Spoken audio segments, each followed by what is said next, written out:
Hey everyone, welcome back. Here's how to fix the no couriers nearby error on Uber Eats and get your order working again.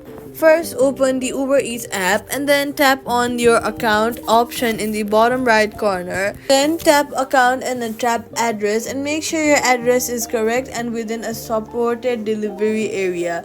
If needed, try selecting a nearby address.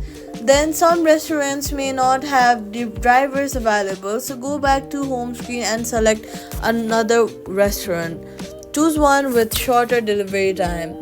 This error often happens during busy hours, so wait for about 5 to 10 minutes, then try placing your order again. Next, swipe off from the bottom of the screen, look for the Uber Eats app, swipe it away completely, then wait for a few while and reopen it. This refreshes the connection. Next, what you're going to do is go ahead and open your app store or play store, search for Uber Eats and install any available updates.